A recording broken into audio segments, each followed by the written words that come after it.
Sí, profesor. Bien.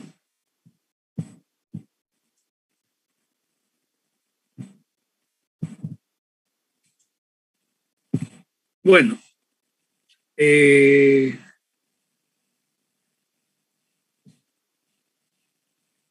nosotros hemos empezado con el estudio de la transferencia de masa basándonos en la teoría cinético-molecular que fue desarrollada a inicios del siglo XIX y sirvió para describir y comprender una serie de fenómenos de la naturaleza.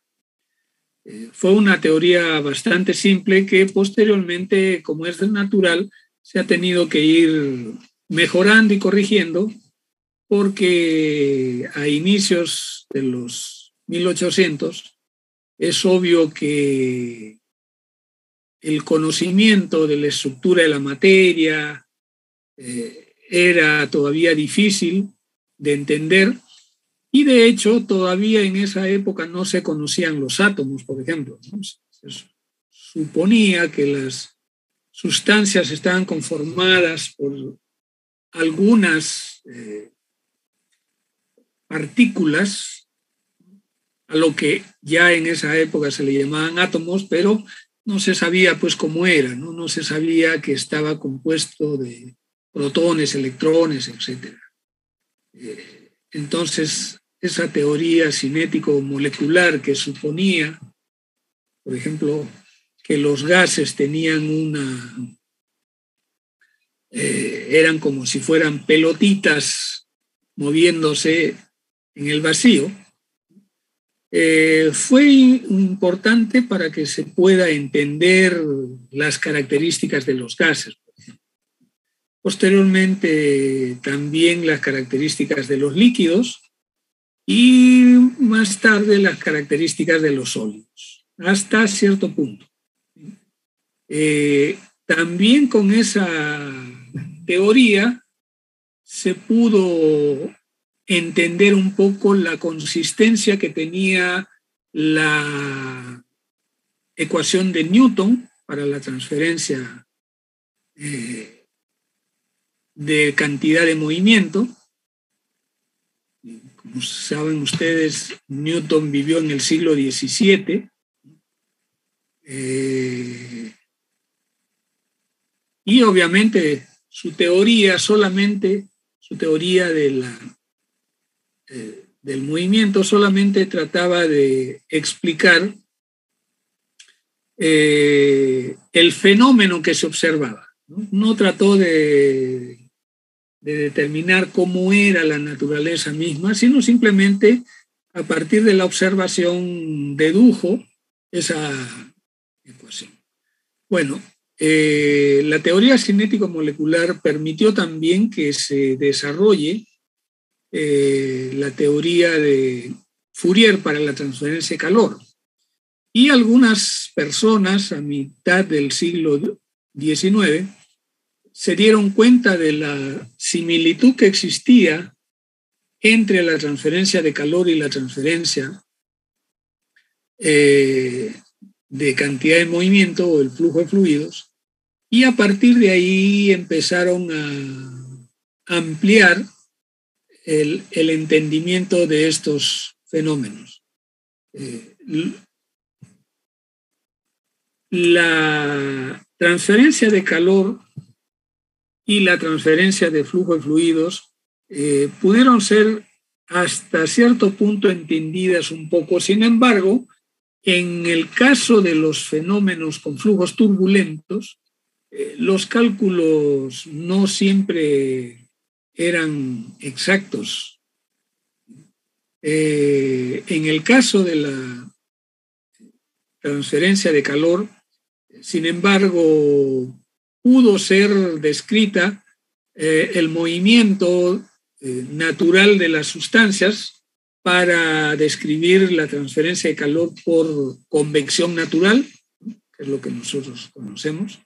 Igualmente se pudo darle un contexto teórico a la ecuación de la transferencia de calor por convección, que también Newton había dado hacía ya 200 años antes, más o menos, o por ahí, en el siglo XVII. También partiendo Newton de lo que observaba en la naturaleza, ¿no? De cómo, sobre todo, Newton generó su teoría en base al enfriamiento de los líquidos. Posteriormente eso ha sido ampliado. Pero esas analogías son las que, entre ambas, fueron las que condujeron en primera instancia a Fick a establecer la ley que lleva su nombre y a otras personas al mismo tiempo que él a desarrollar relaciones muy parecidas. Inclusive se dice que alguien encontró esa ecuación de la ley de Fick antes que Fick, pero fue Fick el que la publicó, debatió sobre ella y finalmente le pusieron su nombre a esa teoría.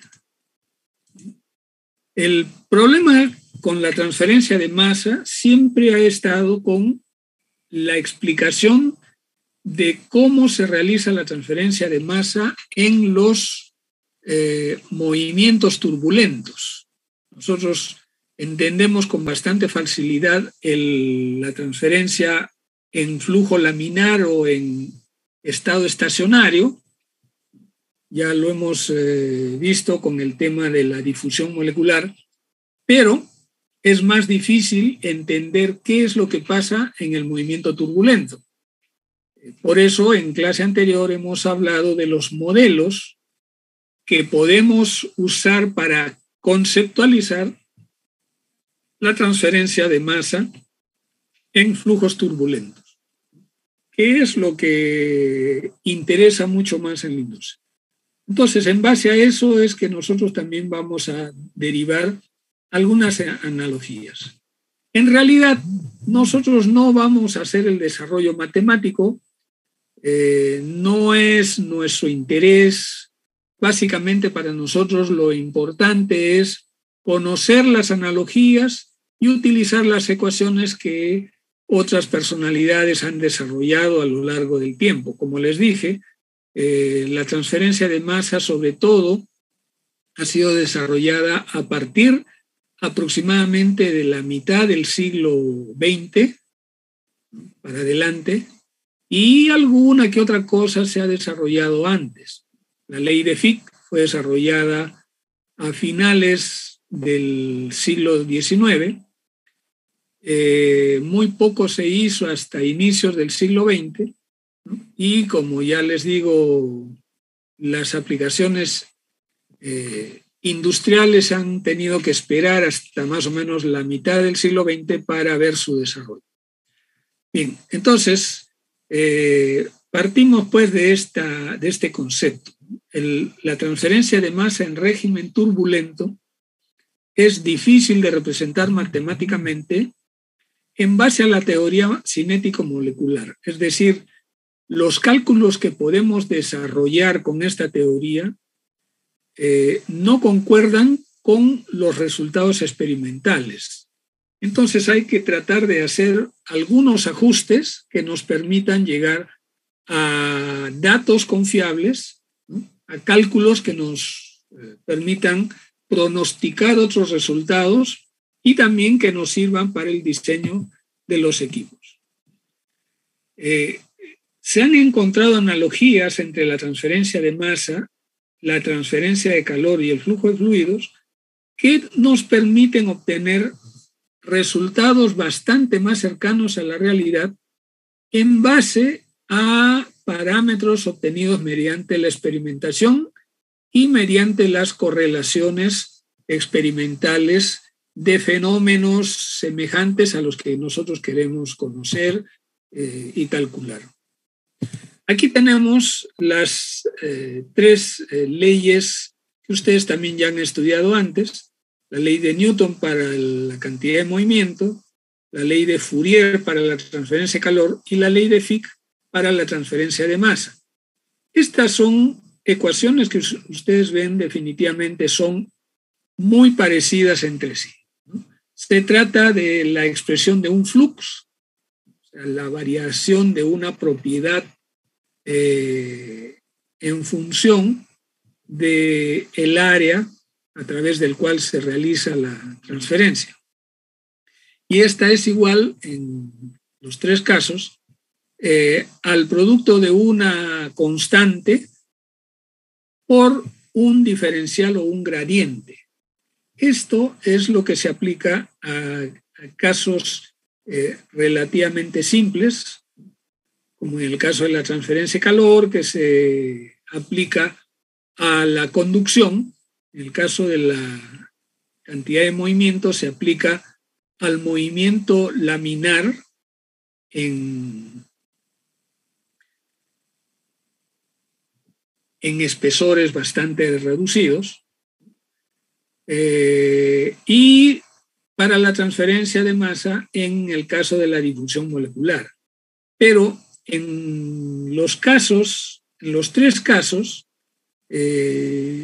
estas ecuaciones se aplican a circunstancias que generalmente no se ven mucho en la industria, es decir, no hay mucho flujo laminar en el que nosotros podamos encontrar en la industria para calcular o para hacer un diseño. La transferencia de calor principalmente es por convección en la industria y la transferencia de masa también es principalmente a través de flujos turbulentos. Entonces, para poder calcular en ese ambiente de flujos turbulentos, es necesario hacer algunos ajustes a estas ecuaciones. Entonces, los esfuerzos de nuestros ancestros científicos, podríamos decir, o en ingeniería, son los que nos permiten ahora pues, desarrollar cálculos con mayor confianza. En este caso, como ya dije, estas ecuaciones aplicadas a flujos turbulentos, se trató de hacer una similitud utilizando un término de difusividad turbulenta, con ecuaciones de este tipo. Acá tenemos, para tratar de hacer una equivalencia entre los tres tipos de transferencia, en vez de la viscosidad normal, usamos lo que se llama la viscosidad cinemática y algo que sería un equivalente a una difusividad en ambientes turbulentos. Con esta variación, la ecuación sigue siendo equivalente y se puede aplicar a fenómenos turbulentos. Se encuentra que esta ecuación es equivalente a este término donde F es el factor de fricción, ρ la densidad y Bx la velocidad transversal, ¿no? De la misma manera, en el caso de la transferencia de calor, hay un factor adicional. Este término es la difusividad térmica, alfa. Se le agrega también un término para el ajuste de su valor en régimen turbulento. Y acá, esta es la derivada del contenido de energía dentro del fluido o la fase con la que se está trabajando. Es también aplicable para transferencia por conducción, pero nuestro interés mayor en este caso va a ser para el flujo de fluidos. Entonces aquí tenemos que esta es una equivalencia de la ecuación de convección de Newton, donde H es el coeficiente de transferencia de calor, Ti es la temperatura en una interfase que está caliente, que transfiere calor hacia una temperatura promedio dentro de una masa que está fluyendo de manera turbulenta. Y de la misma forma, en la ecuación de Fick, tenemos la ecuación donde a la difusividad entre las dos sustancias A y B se le agrega también una difusividad equivalente en el ambiente turbulento.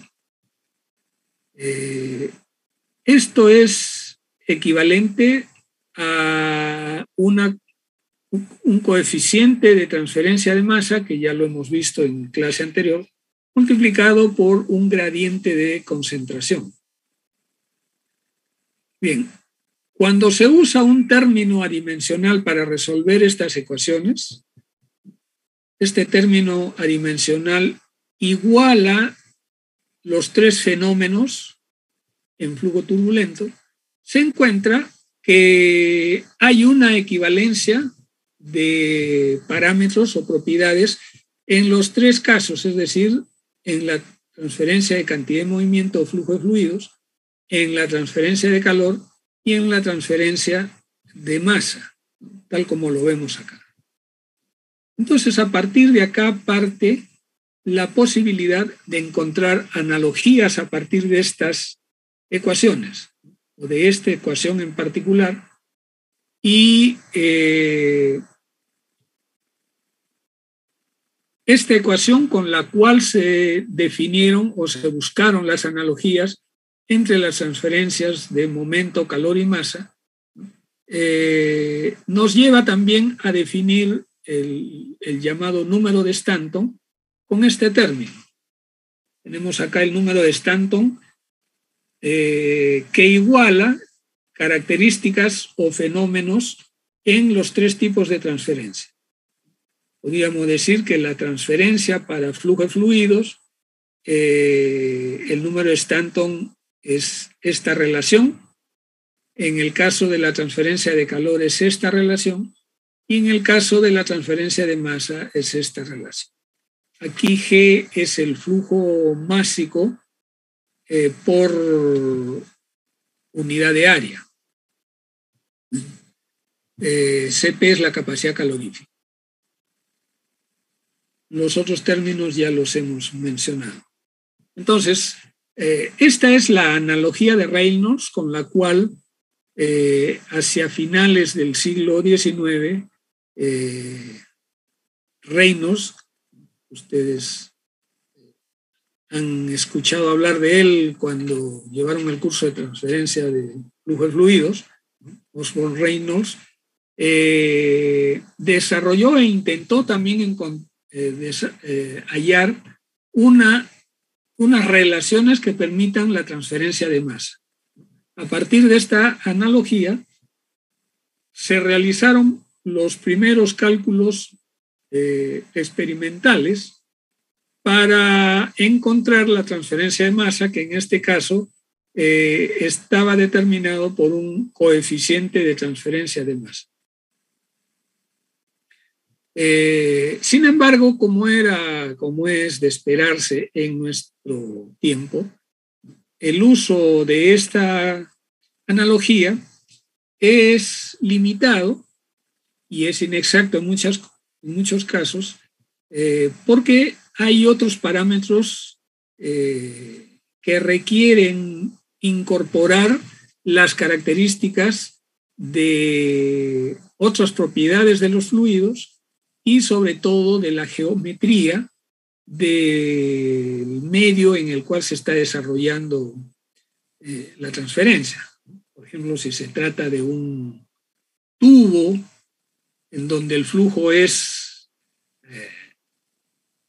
a lo largo del tubo, o si se trata de un depósito donde se está realizando una mezcla, o si se trata de esferas dentro de un depósito, o cilindros dentro de un depósito puestos al azar.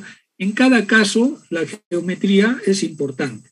Y de la misma manera como se trabajó en el caso del flujo de fluidos y la transferencia de calor, utilizando números adimensionales, esos números adimensionales en esos casos permitieron establecer valores para esos números adimensionales con el agregado de las correlaciones y a partir de los datos experimentales se pudieron hacer ajustes para los cálculos de esos números adimensionales. Vamos a ver algunos de estos números adimensionales útiles en las tres áreas. Acá tenemos, miren, esta columna es interesante, importante, y ustedes la debieran tener siempre presente para que tengan en mente qué cosa es lo que representa cada uno de estos números adimensionales.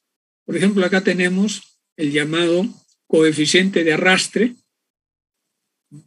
Es la relación de una fuerza de arrastre entre un área proyectada y la carga de velocidad.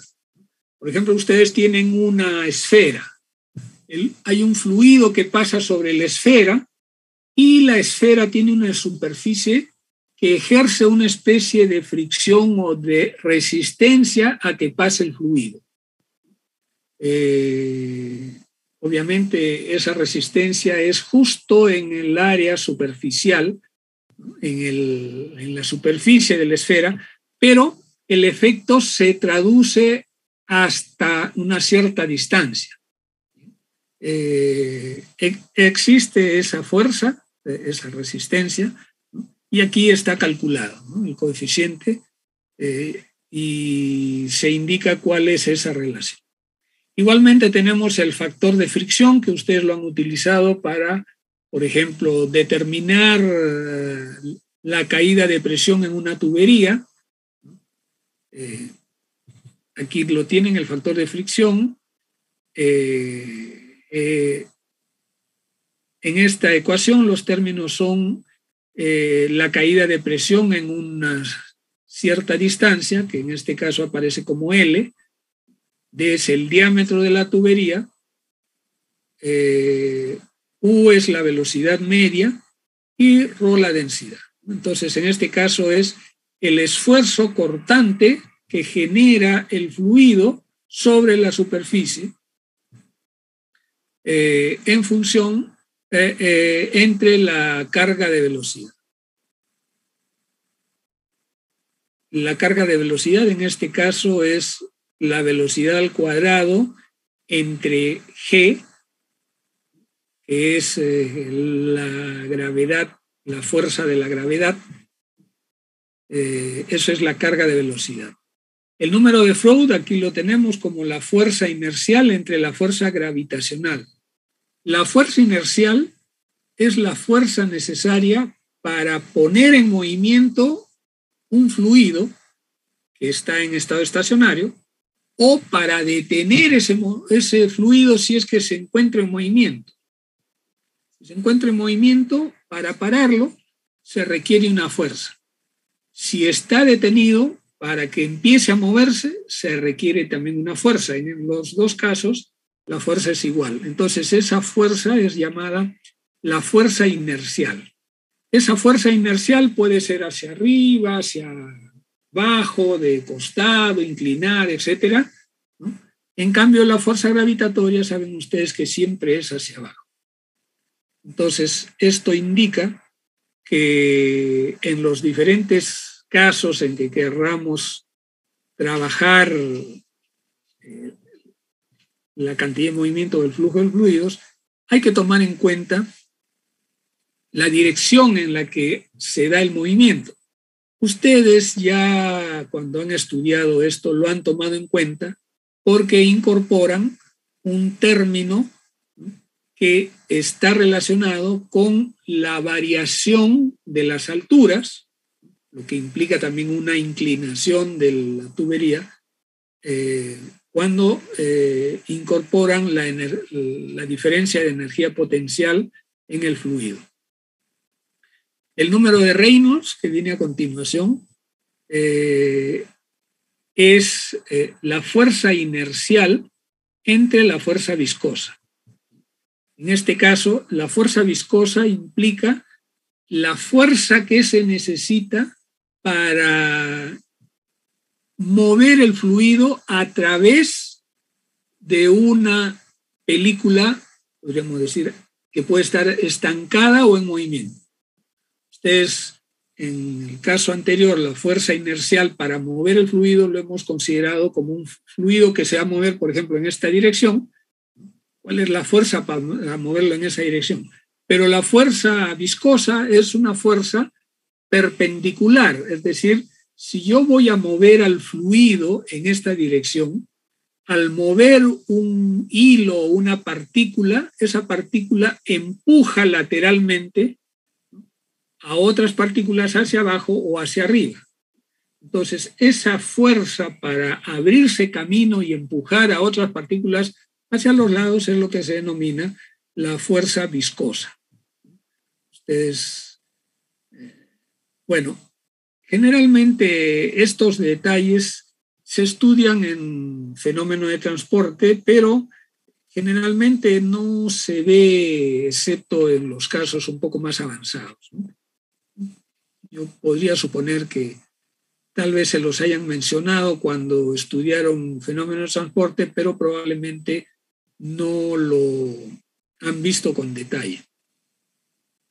Finalmente tenemos el número de Weber, es la relación entre la fuerza inercial y la fuerza de tensión superficial.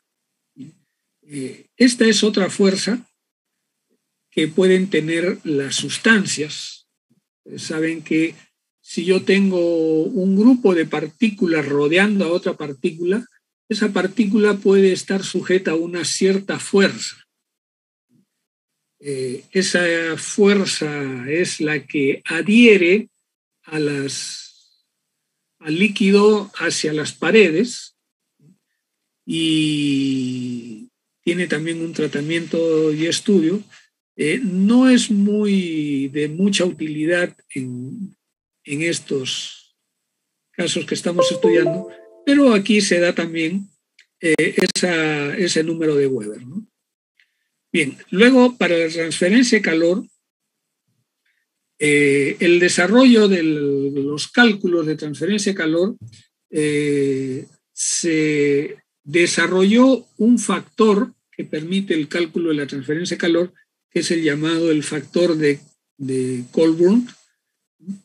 En este caso, J sub H para indicar que se trata del factor para la transferencia de calor.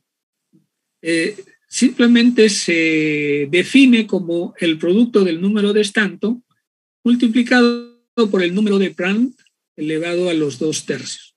Este es también un resultado de las correlaciones utilizando los números adimensionales. El número de Nusselt, ustedes también lo han estudiado en la transferencia de calor, es una relación entre el calor, la transferencia de calor convectivo y la transferencia de calor conductivo. Y ocurre naturalmente en la convección de fluidos sobre superficies sólidas. El número de Peclet es la transferencia de calor global sobre el calor por conducción en una superficie sólida.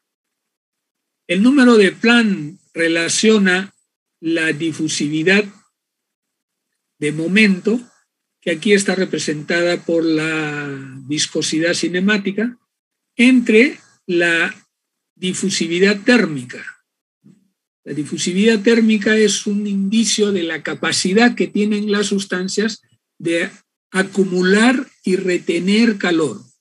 Cuando ustedes hacen una transferencia de calor y un sólido, por ejemplo, se calienta, ese sólido está acumulando una cantidad de energía. Podríamos decir que es como una especie de esponja, ¿no? Va acumulando calor y en algún momento va a volver a soltar el calor. Entonces, la difusividad térmica es esa capacidad que tiene de acumular el calor y volverlo a soltar. Ciertos sólidos, por ejemplo los metales, acumulan rápidamente y sueltan rápidamente, mientras que muchos otros acumulan lentamente y después los sueltan también lentamente. Esos que tienen una lentitud, digamos, tienen mayor capacidad de retener el calor y por lo tanto tienen una difusividad térmica mayor. Aquí también está expresado el número de Stanton para la transferencia de calor, que ya lo hemos visto en la diapositiva previa, y representa la relación entre la transferencia de calor, o sea, la cantidad de calor transferido por unidad de área y por unidad de tiempo, entre la capacidad térmica.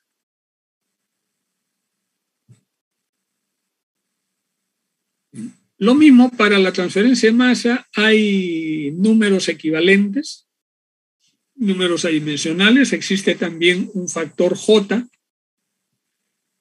obtenido mediante las analogías de las que les hablé hace un rato, y que también se define con las mismas equivalencias para la transferencia de calor, es decir, el producto del número de Stanton por el equivalente del número de Planck en la transferencia de masa, que es el número de Schmidt.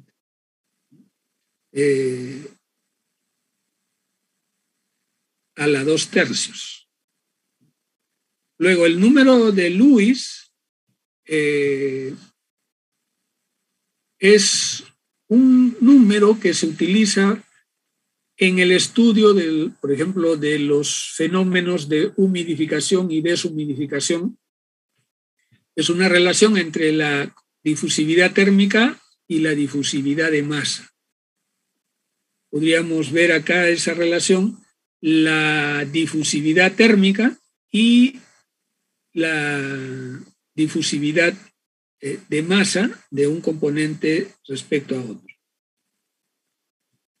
Hay un número de Peclet equivalente que es también el producto del número de Reynolds y el número de Schmidt. Recuerden que el número de Planck es un equivalente del número de Schmidt, siendo el número de Schmidt el equivalente para la transferencia de masa. Aquí está la expresión del número de Schmidt. Es la relación entre la difusividad de momento o de cantidad de movimiento entre la difusividad de masa. Finalmente, aquí está el número de Sherwood, que es la relación entre la transferencia de masa en turbulencia frente a la difusión molecular. Esto es importante porque la transferencia de masa en turbulencia es mucho más grande, en muchos casos varios órdenes de magnitud más grande que la transferencia por difusión molecular. Por eso es tan útil y tan importante la transferencia en régimen turbulento en la industria. Y finalmente el número de Stanton, igual como en el caso anterior, para el caso de la transferencia de masa, es la relación entre la transferencia de masa y la capacidad de masa. Aquí lo tenemos. Muy bien. Esta es una tabla que les va a servir en diferentes circunstancias para los cálculos de la transferencia de calor. También tenemos esta otra tabla en donde se hace la comparación entre la transferencia de masa y la transferencia de calor en diferentes circunstancias. Es muy útil en la mayoría de los casos. El número de Reynolds es de trascendencia para determinar tanto la transferencia de calor como la transferencia de masa.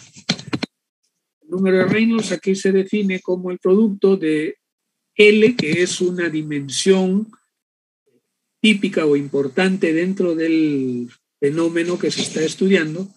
U es la velocidad lineal del fluido, Rho la densidad del fluido y mu la viscosidad. Esta es la definición del número de Schmidt comparado con el número de Planck, el número de Sherwood, aquí comparado con el número de Nusselt. Para los cálculos de transferencia de calor, normalmente buscamos encontrar el número de Nusselt para determinar el valor del coeficiente de transferencia de calor, que es H. El número de Grashof es un número utilizado en la transferencia de calor por convección natural, y en el caso de la transferencia de masa también es utilizado en la transferencia de masa. Por ejemplo, si nosotros dejamos un depósito de agua a que se vaporice, se va a vaporizar hacia la atmósfera. Si no hay flujos ni corrientes de aire que pasen y se lleven eso, el cálculo se va a determinar utilizando el número de Grashof. Bien, acá también está el número de Peclet, el número de Stanton y finalmente el coeficiente, en este caso llamado el factor J de la equivalencia de Colburn, que es la que vamos a ver también dentro de un momento. La analogía de Chilton-Colburn, o simplemente llamada después analogía de Colburn, es un desarrollo posterior a la analogía de Reynolds, que obviamente como la analogía de Reynolds no daba suficiente resultado, se realizaron estas dos personas, Chilton y Colburn, ¿no? Realizaron correlaciones experimentales y Colburn fue el que posteriormente estableció, digamos, la analogía matemática para determinar una forma de aplicar estos cálculos al movimiento turbulento. En este caso, esta es la equivalencia del factor de Colburn, el factor J, para la transferencia de cantidad de movimiento, transferencia de calor y transferencia de masa. A los valores originalmente establecidos, como hemos visto en el caso anterior, se le está agregando el término, naturalmente es sin dimensiones, pero que por correlación, en el caso de la transferencia de calor, se incluye acá el número de Planck, y en el caso de la transferencia de masa, el número de Schmidt, su equivalente.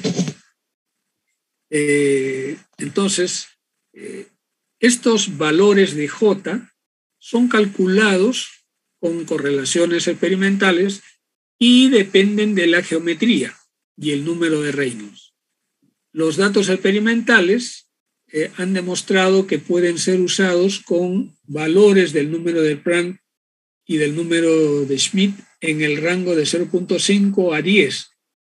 Son valores relativamente bajos y el rango es relativamente estrecho, debido a que en estas ecuaciones no están considerados otras correlaciones experimentales. ¿Bien? Estos experimentos fueron ampliados posteriormente en correlaciones que también vamos a ver dentro de un momento. Bien, ustedes ya han visto en el libro de Treival y han trabajado con el ingeniero Pizarro algunas correlaciones para casos sencillos, que lo vamos a ver también acá. Por ejemplo, tenemos para el fluido dentro de tubos circulares,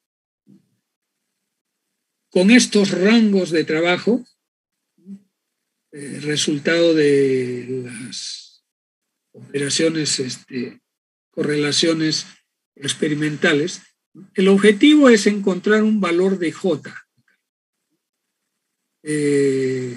Aquí el J depende del número de Reynolds, con este valor 0.023, y el número de Sherwood calculado de una manera equivalente a partir del número de Reynolds y el número de Schmidt, para un rango bajo de valores del número de Reynolds. Para una cantidad, para un rango mayor, tenemos una variación en los valores. Recuerden que todos estos son valores experimentales, son correlaciones experimentales para una variedad de condiciones en tubos circulares.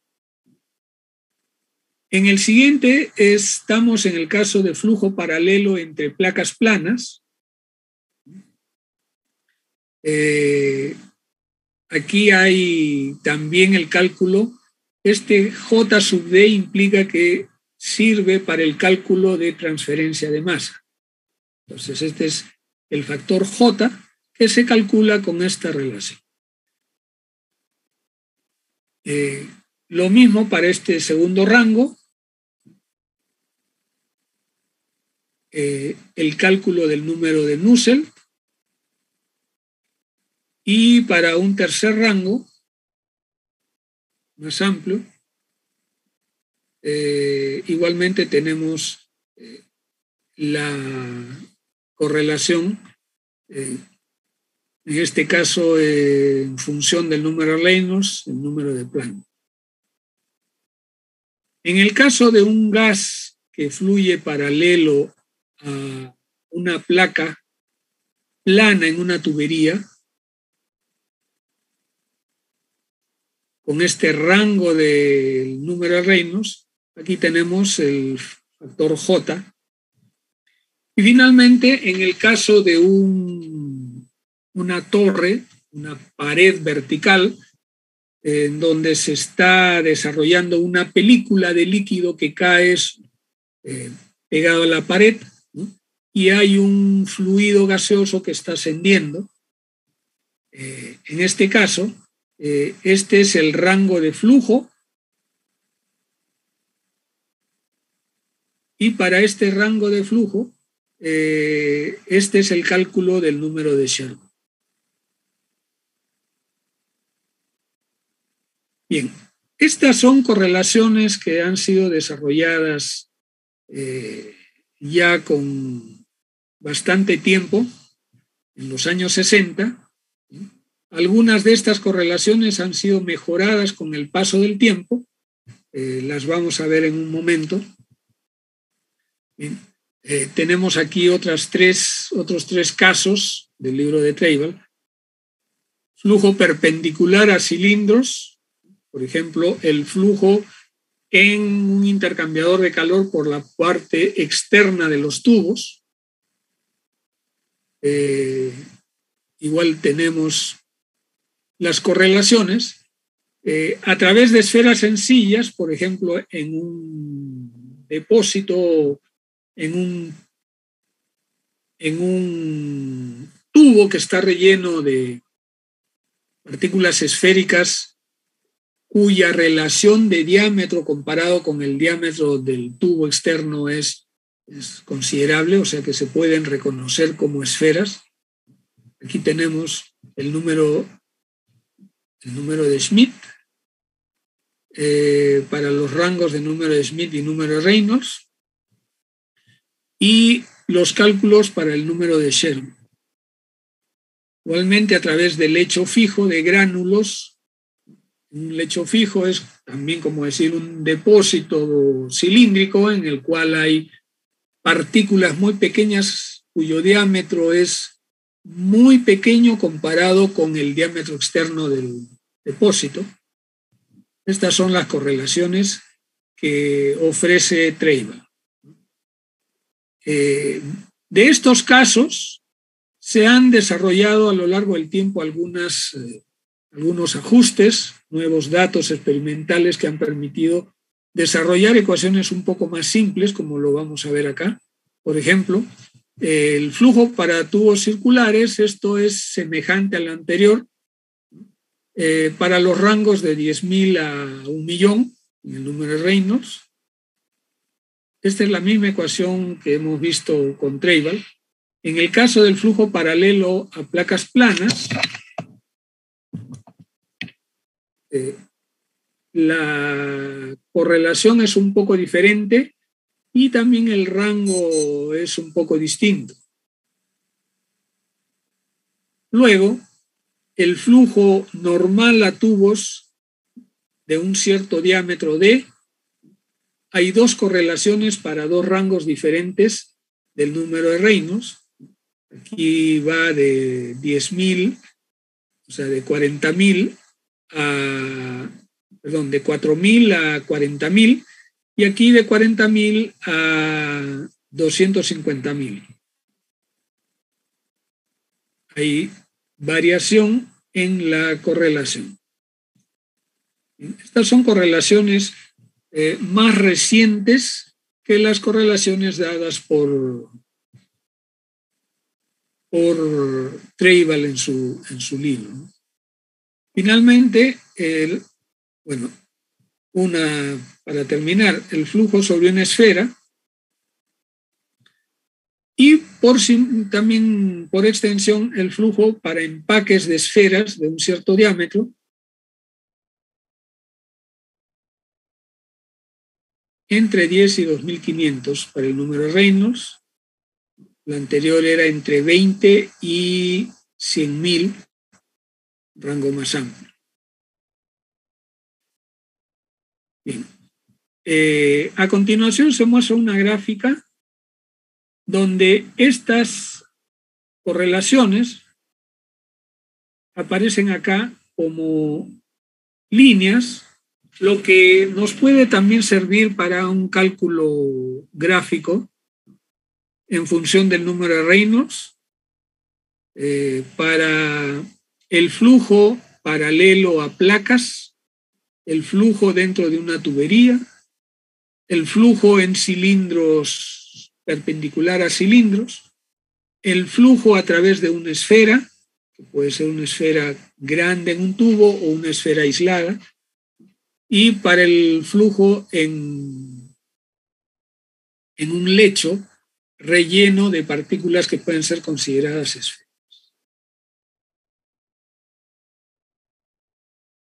Bien. Para los flujos en tubos circulares, que es una relación que nosotros vamos a usar con bastante frecuencia en la industria, por ejemplo, para la transferencia de masa en reacciones químicas, para el caso de catalizadores, por ejemplo, o para el caso simplemente de reacción entre fluido y sólido, aquí se da una relación más exacta. Esta relación permite calcular el número de Stanton tanto para el caso de la transferencia de calor como para la transferencia de masa. Y para calcular este factor de fricción, se puede trabajar con esta ecuación en este rango de 10.000 a 10 millones. Sin embargo, hay una ecuación recientemente desarrollada, aproximadamente por el año 2000, que genera un cálculo un poco más exacto. Aquí este es el factor de fricción y depende exclusivamente del número de Reynolds. Esta puede ser utilizada entre el rango de 4.000 a 100 millones, el número de Reynolds. Muy bien, entonces, ese es el tema de las analogías. El objetivo del uso de estas analogías es el poder determinar los valores de los coeficientes de transferencia de masa a partir de las correlaciones conocidas con los flujos o características de los fluidos, densidades, áreas de transferencia, etc. Este tema lo pueden encontrar en el capítulo 3 del libro de Treibel, también en el 3 y 4 del libro de Seader y Henley, y en el manual de Perry hay un capítulo sobre transferencia de masa extensible, en el capítulo 5, que trata de estos temas, aunque ustedes saben el libro de Treibel, el manual de Perry es más que todo referencial, entonces no explica demasiado y no pone ejemplos, simplemente menciona los últimos desarrollos o las cosas que deben ser tomadas en cuenta para, en este caso, la transferencia de masa. Bien, no sé si tendrán algo por mencionar mientras paso al siguiente tema.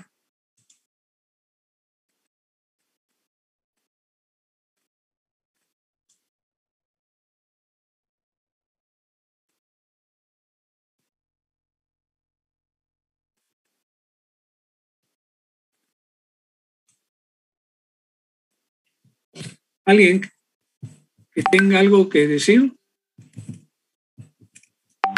Todo claro, profesor. Ya. Muy bien, entonces vamos a pasar al siguiente tema.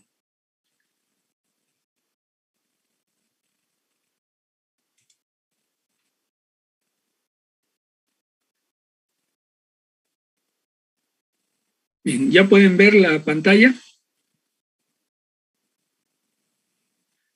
Sí, profesor. En clase anterior les he dicho que el objetivo básico del curso es estudiar y entender los fenómenos de transferencia de masa en primera instancia, pero en segunda instancia y de manera más importante, el poder estudiar los fenómenos de transferencia de masa en la industria y estar en posibilidad de realizar cálculos que nos puedan llevar hacia el diseño de las operaciones de transferencia de masa. Entonces, empezando ya ese tema, vamos a ver algunos procesos de transferencia de masa en estado estacionario, de los cuales posteriormente vamos a ampliar. Esta va a ser una presentación también general, también siguiendo el esquema que tiene el libro de Treibel, ampliado un poco con los temas del libro de Seader y Henley. Bien, entonces vamos a proceder. En esta figura se está representando un proceso de transferencia de masa en el cual se están poniendo en contacto dos corrientes de dos fases inmisibles que van a intercambiar un componente por lo menos. La mayor parte de estos estudios en este curso los vamos a tratar bajo el tema de la transferencia de un componente, ¿no? Y el caso de la transferencia de multicomponentes, eso se verá en otro curso. Para nosotros el estudio va a ser lo más básico y lo inicial de la transferencia de masa en las operaciones en la industria. Entonces nosotros tenemos acá un depósito en el cual ingresan dos corrientes en paralelo. En paralelo significa que entran los dos en la misma dirección, se mezclan de alguna manera dentro del depósito y salen. En la mezcla hay una transferencia de masa de una de las fases a otra de las fases. La fuerza que va a mover a un componente desde alguna de las fases a la otra es la diferencia de concentración. Por ahora no vamos a estudiar cuál es la fuerza, o sea, cuál es el valor de las constantes de la transferencia de masa, etc.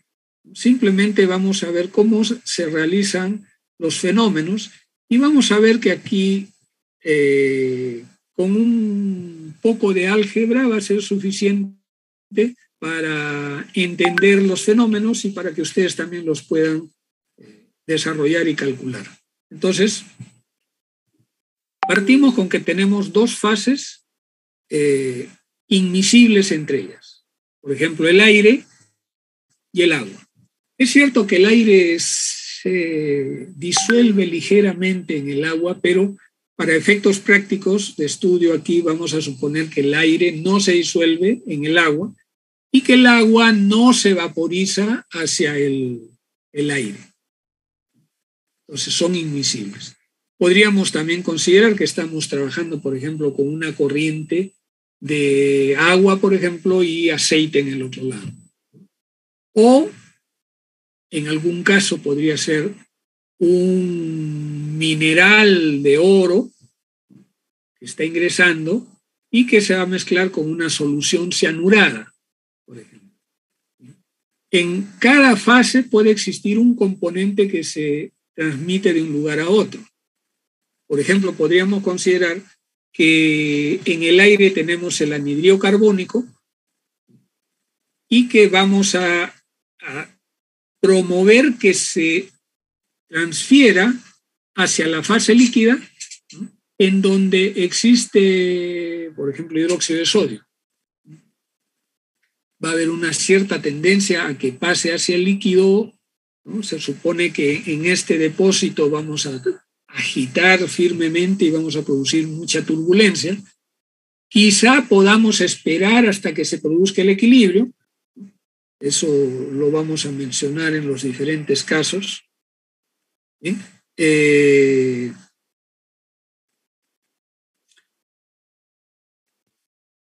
Otro caso sería, por ejemplo, los minerales auríferos, que son puestos en contacto con la solución cianurada.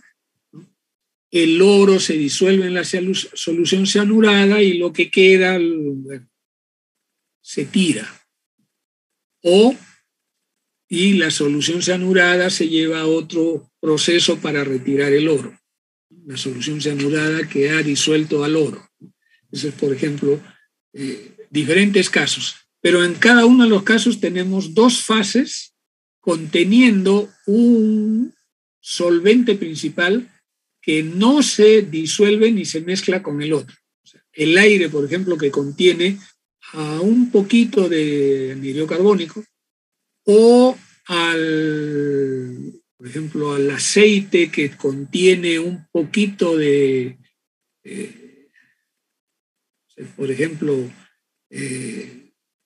queremos retirar el aceite de soya, por ejemplo, de una corriente que contiene partículas de las pepitas, por ejemplo, chancadas, y la vamos a retirar con una solución, por ejemplo, de benceno o de hexano, que disuelve el aceite, y posteriormente vamos a producir la separación del aceite en otro proceso, del aceite y del benceno. Bien, entonces lo que consideramos es un contacto íntimo entre las fases, y en algunos casos podemos considerar que se llega al equilibrio de fases. Es decir, que se llega a un momento en el cual, después de la mezcla entre las fases, ya cesa la transferencia de un lado hacia el otro lado. O en realidad lo que ocurre es de que la transferencia del componente desde una de las fases hacia la otra fase es en cantidad igual que la cantidad de partículas o moléculas del mismo componente que regresan a la fase, ¿no? Entonces, si van y vienen en la misma cantidad, quiere decir que ya no observamos transferencia. En algunos casos no se llega a completar el equilibrio, y antes de llegar al equilibrio nosotros simplemente terminamos la operación. O sea, está produciéndose la transferencia, pero cuando se llega al final del aparato todavía no se ha terminado la transferencia. Recuerden que la transferencia es un fenómeno que requiere tiempo. Entonces, cuando no es el tiempo suficiente, probablemente no llega a completarse el equilibrio. Pero consideramos que esto ocurre en un estado estacionario. En un estado estacionario, es decir, que los flujos de entrada y salida no cambian, que las concentraciones de entrada y salida no cambian en cada una de las corrientes. Entonces, en ese sentido, es el estado estacionario. Acabo de mencionarles de que requiere un tiempo para que se llegue al equilibrio, pero digamos que dentro del aparato se va produciendo la transferencia, o sea, lo que va demorando en pasar puede llegar o puede no llegar al equilibrio, eso no interesa. Lo importante es de que al salir, a lo largo del tiempo, se va a tener una concentración que es la misma.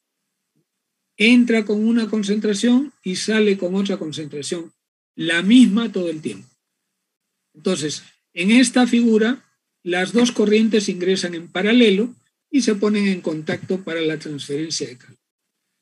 Vamos a considerar que las dos fases son insolubles, es decir, no hay paso de ninguno de los solventes o las sustancias que contienen al componente de interés, no pasan a la otra fase. Podríamos decir, por ejemplo, en el caso de los minerales auríferos, ¿no? Hay una cantidad de oro, pero la mayor parte es piedra que no se va a disolver. Y vamos a considerar que una de las fases que llamamos R contiene una cierta concentración del componente A, que es el que se difunde, y que va a pasar de la fase R a la fase E. Con concentraciones en cada fase I minúscula o X minúscula, que representan las composiciones globales, puede ser en porcentaje en masa o puede ser en porcentaje como fracción molar, o también que se puede dar en la forma de las concentraciones X mayúscula e I mayúscula, que representan concentraciones libres del solvente o libres del componente que retiene a la sustancia. Por ejemplo, digamos, si yo tengo 20% en una sustancia, en masa, ¿no? 20% en peso, en un kilo, por ejemplo, serían 200 gramos del componente A y 800 gramos del componente que sería, por ejemplo, el aire, por decir, ¿no? El aire. Entonces, la composición en el aire va a ser 20 entre 100, que sería 800 más 200, 200 entre 800 más 200, eso se representaría 20%, ¿no es cierto? O sea, es 20% en fracción en peso. Pero cuando nosotros lo expresamos en fracción libre del solvente, en este caso sería solamente los 200 entre 800. O sea, no entre 1000, porque entre 1000 estaría contando también al soluto. Esta forma de presentar la composición libre de solvente, en este caso sería calculado, por ejemplo, 200 entre 800. O sea, eso significa que la composición sería 0.25. Puede ser dado también en porcentaje, 0.25%, pero libre del solvente. Bien. Para todos los casos que vamos a ver, se aplica un balance de masa muy simple, balance de masa global o balance de masa por componentes. Aquí lo tenemos. Este es el balance global, el total de lo que entran por los dos lados tiene que ser igual al total de lo que sale por los dos lados, porque estamos hablando de flujos estacionarios. Y de la misma manera, la cantidad de A, el componente A, que entra por aquí, más la cantidad de A que entra por esta otra corriente, tiene que ser igual a la cantidad de A que sale. Y lo que sale de A es esta cantidad más esta cantidad, ¿no? Que son estas dos corrientes. Entonces es posible operar algebraicamente esto y, considerando que los disolventes R y S no se difunden, o sea, siempre están separados, puede ser el agua y el aire, etc. Entonces, podemos operar de esta manera. Aquí esta es la definición de la composición libre de solvente para una de las corrientes y para otra de las corrientes. En muchos de los casos es conveniente utilizar estas composiciones porque cuando las utilizamos podemos representar las relaciones que haya por medio de rectas. Por ejemplo, en este caso, al reemplazar por las composiciones libres de solvente, encontramos esta relación. R se supone que es la cantidad constante de solvente que entra y sale por un lado, y de la misma manera, E, la cantidad que entra y sale, como no se disuelve, no cambia de lugar, sigue en la misma corriente, entra y sale con la misma cantidad. Entonces, esto es una constante. Y la representación en una gráfica, en donde grafiquemos en una de las escalas, por ejemplo, la composición X, y en otra de las escalas la composición Y, esta línea representa la curva de equilibrio. Existirá un cierto equilibrio que relacione a las composiciones de X e Y, y esta ecuación está representada por esta recta entre P y Q. Digamos, empieza, cuando entra por acá, empiezan en este punto y conforme van avanzando, siguen este camino. Si le diéramos suficiente tiempo para que llegue al equilibrio, la línea llegaría hasta este punto T. Pero puede no llegar, podría no ser el caso. En este caso simplemente está pasando desde P hasta Q.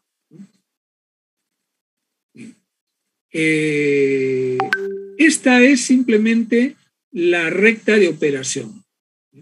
Esta recta de operación no necesariamente es una recta donde cada punto está representando un equilibrio, porque aquí el equilibrio, por ejemplo, solamente a modo de ilustración, podría ser que si yo detengo la operación y mezclo los componentes que tienen esta concentración inicial P, probablemente el resultado final en el equilibrio sería este punto K, lo cual me da diferentes valores de composición de equilibrio.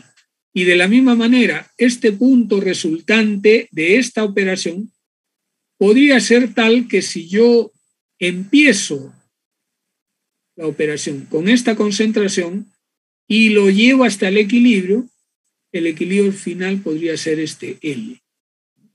Entonces, aquí tenemos puntos que representarían, para este punto Q, representarían el equilibrio. Lo que quiere decir es de que no necesariamente esta recta representa un camino hacia el equilibrio. O sea, sí, ciertamente este puede ser el punto final de la operación porque no puede avanzar más allá del equilibrio. pero no necesariamente estos corresponden al equilibrio si es que yo empiezo con este punto Q por acá o si empiezo con este punto P por acá.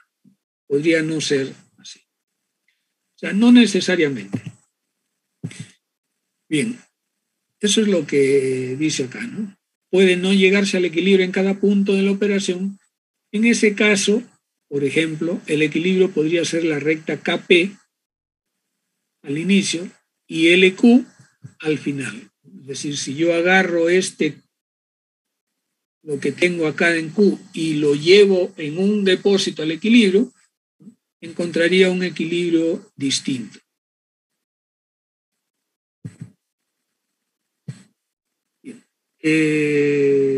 Aquí nosotros hemos mencionado arbitrariamente una fase R y una fase E, diciendo que hay una difusión desde la fase R hasta la fase E.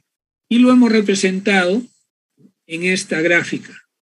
Pero existe también la posibilidad del fenómeno inverso, obviamente cambiando las composiciones de tal manera que podemos encontrar la operación en donde la recta de operación aparece por encima de la curva de equilibrio, como en este caso. Y este es el caso que nosotros vamos a conocer, por ejemplo, en el caso de la absorción y la desorción. La absorción se produce cuando la composición en el gas es superior a la composición en el punto de equilibrio. Y la desorción se produce cuando la composición en el líquido es superior a la composición en el punto de equilibrio. Lo vamos a estudiar posteriormente. Exactamente lo mismo ocurre, por ejemplo, cuando nosotros humidificamos un gas, o sea, le agregamos humedad a un gas que está demasiado seco, y la operación inversa es la deshumidificación. Es decir, el gas está demasiado húmedo y le vamos a quitar humedad. Entonces, los dos son fenómenos inversos y pueden ser representados con el mismo tipo de gráficas, como digo, en un caso va por arriba la recta de operación, en el otro caso va por abajo. Bien, estas son operaciones de, podríamos decir, una sola etapa. Veamos la operación en contracorriente. Las operaciones en contracorrientes generalmente son más eficientes, como también lo vamos a ver posteriormente. En el caso del flujo contracorriente, lo que se tiene es que por un lado del equipo, digamos, entra una corriente y la otra corriente entra por el otro lado del equipo. Hay igualmente una mezcla y va a salir por este lado una corriente con composición naturalmente particular y por el otro lado va a salir la otra corriente. Aquí lo que tenemos que notar es de que si se tratara de un aparato de una sola etapa más o menos alargado, ¿sí?, en el lugar cercano a la salida, a esta, que podría ser, no sé, tal vez entrada, nosotros tenemos que el contacto de esta corriente, que podríamos decir que es la fresca que recién está entrando, está en contacto con parte de una corriente que está a punto de salir, que podríamos decir que ya ha hecho su trabajo y que está agotada. De la misma manera aquí, tenemos una corriente que ya prácticamente está agotada y se pone en contacto con una corriente fresca. Naturalmente que esa diferencia hace que la fuerza motriz, que es la diferencia de concentraciones, normalmente sea la más grande en este caso que el caso cuando se compara con la transferencia del flujo paralelo. De la misma manera que se hizo un balance en la presentación en la diapositiva previa. También acá podemos hacer un balance de masa, tanto global como por componentes, para la sustancia A que se difunde, ¿sí? Y el resultado en este caso nos daría una recta con otro sentido comparado con el sentido que hemos visto anteriormente. Anteriormente, la relación R sobre E tenía un signo negativo, lo cual quiere decir que era una recta inclinada de arriba a izquierda hacia derecha abajo. En este caso, el cambio de signo nos genera una recta que es arriba a la derecha y abajo a la izquierda. Y normalmente, como vemos acá, tenemos que considerar un punto, que es el punto de inicio, para considerar el otro como el punto final, que normalmente es el que queremos nosotros tener como objetivo. La ecuación de balance nos lleva a la misma pendiente, como hemos visto, la pendiente R sobre E, ¿no? En función de las concentraciones de libres de solvente en cada una de las corrientes. De igual manera podemos tener los procesos contrarios, podríamos decir proceso de absorción y de desorción, en cualquiera de los dos casos o en cualquiera de las otras operaciones de las que les he hablado. ¿Bien? Entonces, en un caso irías por encima de la curva de equilibrio y en el otro iría por debajo de la curva de equilibrio. Simplemente se intercambian los valores de las composiciones. Por ejemplo, aquí aparece X1 y 1, aquí el X1 y 1 está arriba, y X2 y 2 arriba, X2 y 2 abajo. Como ven, una variedad de cálculos que se realizan son muy fáciles de desarrollar solamente con un balance de materias que nos llevan a ecuaciones algebraicas muy simples. Procesos en cascada o procesos por etapas. En el caso anterior hemos visto el caso del proceso que es solamente un proceso considerado, una sola etapa. Aquí vamos a ver varios procesos que pueden operar simultáneamente.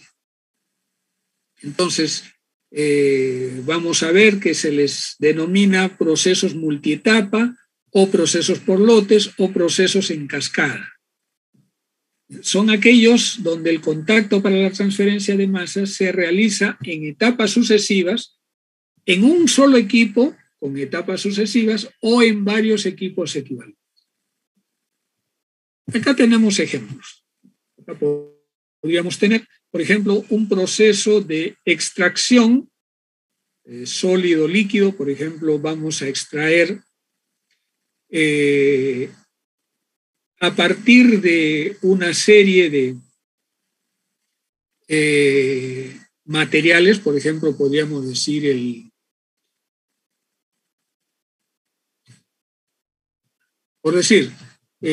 uno de los procesos que se estudia en la extracción sólido-líquido es, por ejemplo, la extracción del aceite desde materiales vegetales chancados, con un solvente como el hexano o benceno, dependiendo del uso del aceite que se va a trabajar.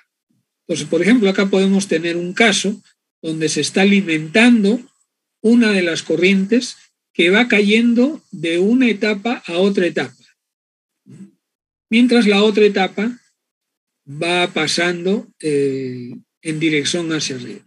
Por ejemplo, en el caso de las semillas es el sólido que se cargan en unos baldes, podríamos decir, y en forma rotatoria, los baldes van siendo elevados por medio de poleas o por medio de cadenas, van subiendo, mientras que va cayendo un solvente que va haciendo la extracción.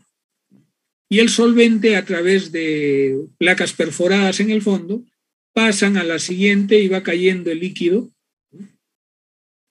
Y después sale, se supone, con todo el contenido o lo más que puedan del contenido del aceite. Luego, a partir de acá, el balde pasa a un lugar donde se retira el sólido, ¿no? Y se carga sólido nuevo. Ese caso es un poquito más complicado porque para aprovechar la operación, los baldes de bajada también reciben solvente. En este caso, el solvente es cocorriente, es decir, en paralelo, porque los dos van bajando, el líquido baja más rápido naturalmente, y van siendo extraídos el aceite. Este es un ejemplo de equipos individuales. Otro caso conocido, por ejemplo, es la lixiviación del oro, ejemplo que les estoy dando con frecuencia. En ese caso, en un depósito se carga el polvo, ¿no? O sea, la piedra y todo el mineral aurífero chancado se carga en un depósito y se remueve para que se mantenga suspendido en líquido. Y el líquido es la solución cianurada que cae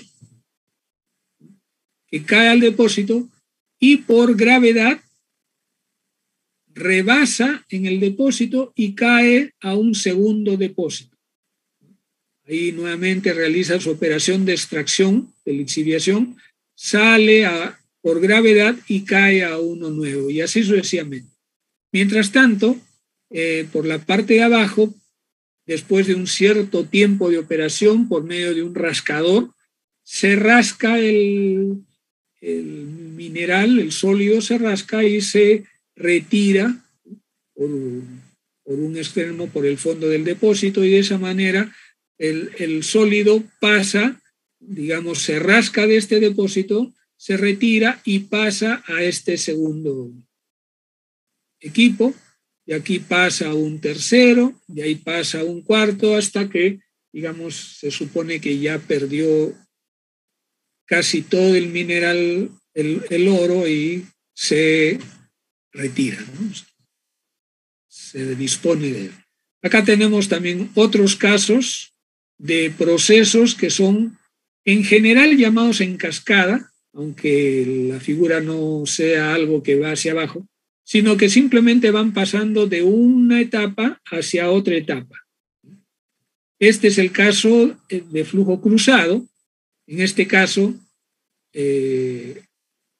una de las fases ingresa el depósito, se le agrega lo que va a extraer. Por ejemplo, también podríamos decir, podríamos pensar otra operación sólido-líquido, por ejemplo, es la extracción, por ejemplo, del café. El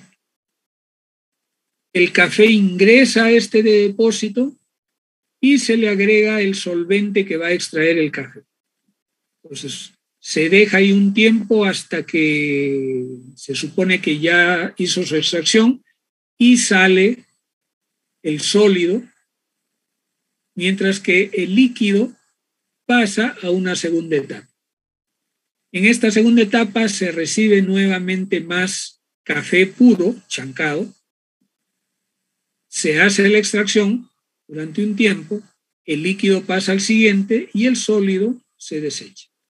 En la siguiente nuevamente entra café puro, chancado, para la extracción, y el líquido que va pasando de aquí para acá se va concentrando en el café, que después se le va a extraer los componentes del café que son necesarios para su comercialización. Este es un caso especial. No lo he visto yo en la industria, pero se reporta que hay operaciones de este tipo. Es un tipo cruzado múltiple, en 2 dimensiones, como indica el nombre. Podríamos decir que es un caso de este flujo cruzado, pero con múltiples cruces y donde el sólido, si fuera sólido líquido, donde el sólido también va pasando de etapa en etapa y el líquido también va pasando de etapa en etapa. Al final se recolectan todos los líquidos. Este es el caso más común de una columna de destilación. Se le denomina fraccionamiento porque normalmente tenemos 2 etapas acá. Una etapa arriba, que es la etapa que se llama de stripping, y la del fondo, que se llama la de agotamiento. Entonces, entre las 2 se produce una operación. La alimentación va justo en el punto en la etapa que separa ambas etapas, ¿no? En ambas secciones. En cada sección hay varias etapas que podrían ser el equivalente de los platos en una torre de destilación. Igualmente abajo hay varios platos donde se produce en contracorriente la transferencia de masa en una operación casi en equilibrio. Igualmente, una operación de absorción tendría uno de los componentes por arriba, no existe una corriente adicional y simplemente hay múltiples etapas en las cuales se está produciendo el intercambio de masa entre una corriente de gas que asciende y una corriente de líquido que cae. Y este es un caso de ciertas columnas de destilación en donde de una de las etapas de la columna principal hay una salida hacia una columna lateral donde se realiza una separación también especial. Esto es, por ejemplo, conocido en las columnas de destilación primaria, en donde las corrientes laterales son las que producen la salida, por ejemplo, de los productos, el diésel, la nafta, el gasóleo, etc. Entonces, en estos procesos se trata de que en cada etapa se llegue al equilibrio o cerca de él mediante un íntimo contacto de las fases. Y se utiliza múltiples etapas porque en algunos casos una sola etapa es muy pequeña y hacer una columna grande con una sola etapa es un desperdicio de material, de espacio, de operación, y la separación no es la que uno espera, ¿no? Con una operación de múltiples etapas es posible llegar a separaciones o a transferencias de masa que cumplen los objetivos requeridos para una separación. Por ejemplo, una columna binaria entre el agua y el metanol, ¿no?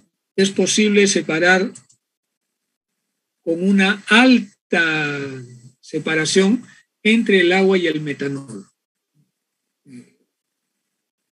De tal manera que en los productos hay menos del 0.1% del otro componente. Bien, en este caso también es posible trabajar con un balance de masa y con las ecuaciones algebraicas semejantes a lo que hemos visto anteriormente. Por ejemplo, en muchas de estas operaciones se trata de conseguir una máxima eficiencia que representa el acercamiento al equilibrio. Mientras más cerca del equilibrio se encuentra, obviamente es mejor la operación. La aproximación al equilibrio está dada por estas relaciones tanto para una fase como para la otra fase. O sea, esto es lo máximo que se podría obtener, es decir, cuando la segunda composición llega al equilibrio. Pero digamos que no pudo llegar al equilibrio, entonces quiere decir de que este valor no va a ser el máximo posible, que es este de abajo. Cuando la curva de equilibrio es recta y su pendiente es m, es posible establecer una forma de determinar la eficiencia, y acá se introduce el término llamado factor de absorción.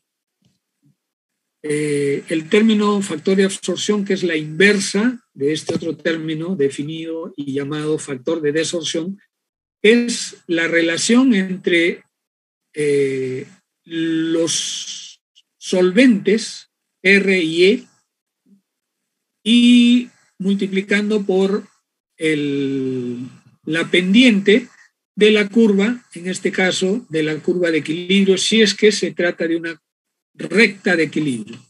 Aproximadamente en un cierto tramo se puede considerar que es más o menos recta. Entonces, en ese caso se puede incorporar este término, que sería la pendiente. Eso es algo que nos va a servir también posteriormente para la determinación de las operaciones. Bien, veamos rápidamente algunos de los procesos con etapas múltiples, en este caso un proceso en flujo cruzado. Puede ser un caso en donde no se llega al equilibrio, como se ve acá, como por ejemplo en los procesos de adsorción, con D de dedo, adsorción. En esos procesos, el punto de llegada al equilibrio está dada por unas ciertas correlaciones. Cuando ustedes estudien la adsorción, van a conocer la existencia del equilibrio a través de lo que se llaman las isotermas de Freundlich o de Langmuir, que determinan un cierto equilibrio, ¿no?, establecido por una cierta función. En este caso, el acercamiento al equilibrio se da por una función que puede ser considerada igual para cada etapa. Acá tenemos el balance, ¿cómo se haría? El balance para cada una de estas etapas. Aquí la fase R va pasando de una a la otra y así sucesivamente, mientras que la fase E simplemente atraviesa una sola vez. Podríamos decir que esto es puro, atraviesa y tal vez se desecha el componente, porque en este caso lo valioso es lo que viene en esta corriente. Aquí la relación de equilibrio puede estar dada por esta función, y en este caso esta función podría representarse como un factor de llegada, ¿no? O sea, tal vez no llega hasta el equilibrio, llega hasta un cierto punto, simplemente se representaría como un cierto factor. A partir de una operación algebraica de todos los términos, combinándolos, es posible encontrar que la relación que establece la pendiente de cada una de estas líneas es esta relación. Cuando tenemos que las pendientes son iguales, esto puede tener una cierta simplificación. Si también la cantidad del solvente que se carga de aquí hacia acá en E es el mismo para todas las fases, entonces es posible simplificar también esta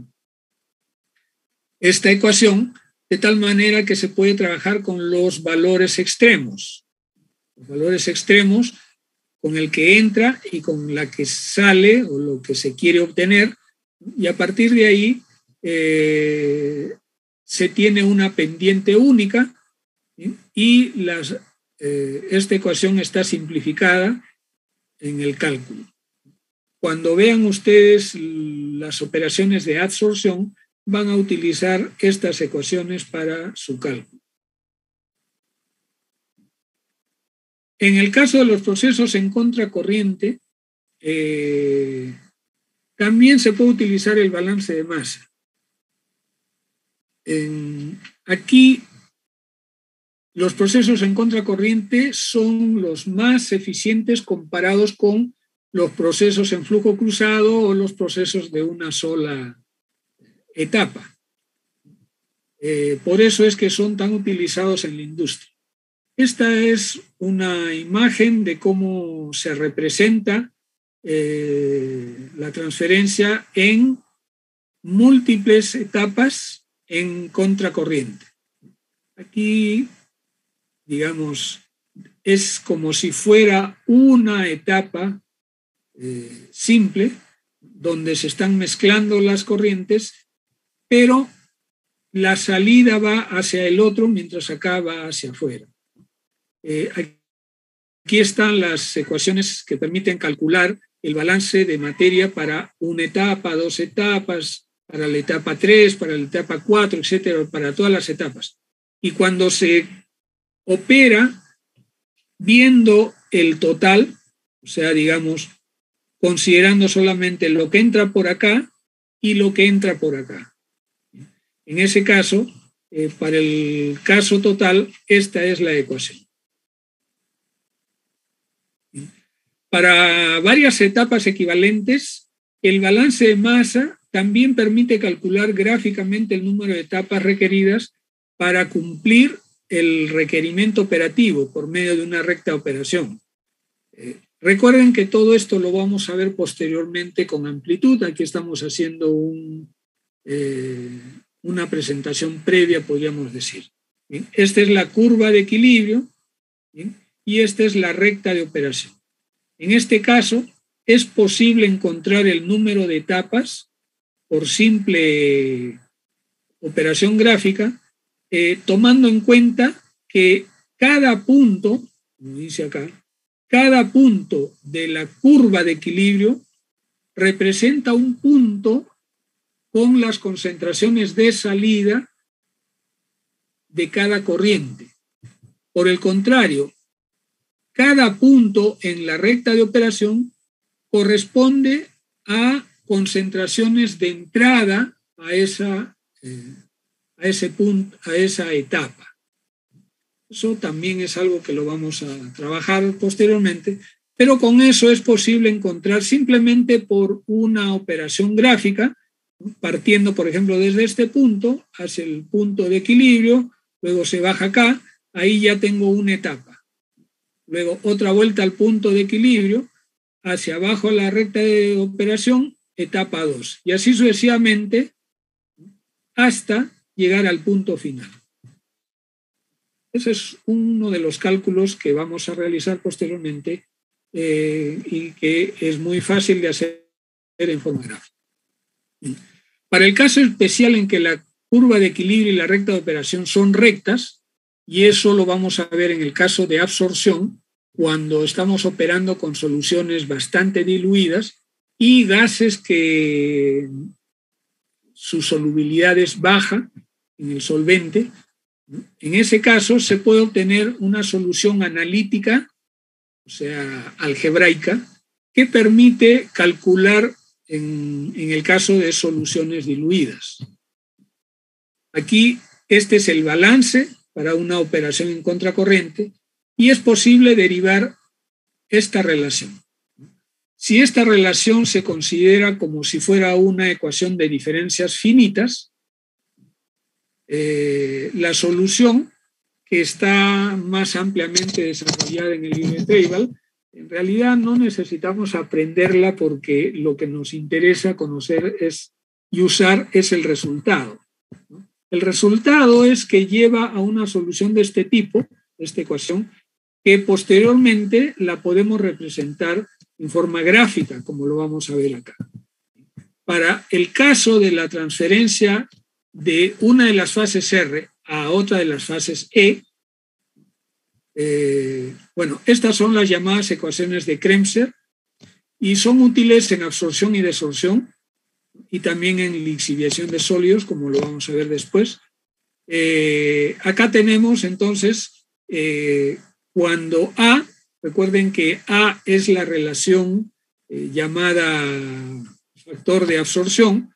En ese caso, obtenemos esta ecuación para el número de etapas necesarias para conseguir un objetivo. El mismo valor lo tenemos acá. O sea, el objetivo de estas ecuaciones, para el caso especial en la que las dos líneas, tanto la curva de equilibrio como la recta de operación son rectas,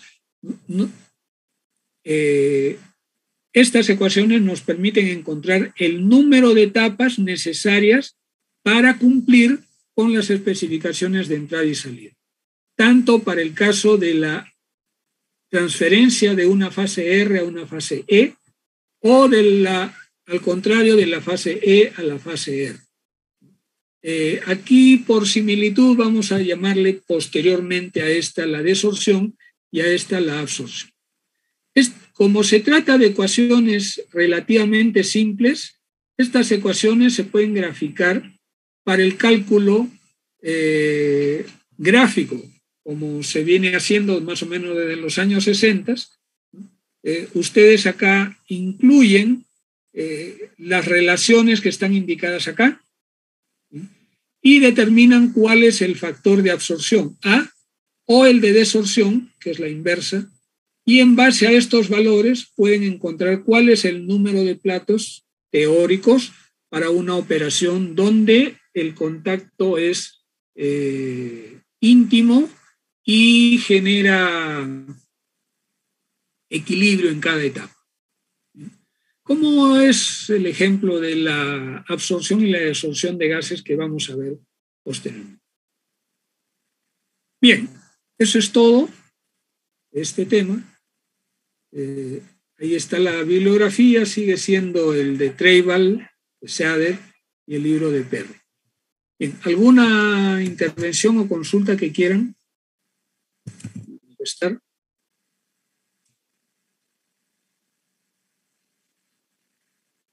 Bien, estamos con el tiempo justo para terminar la clase. Por favor, activen sus videos.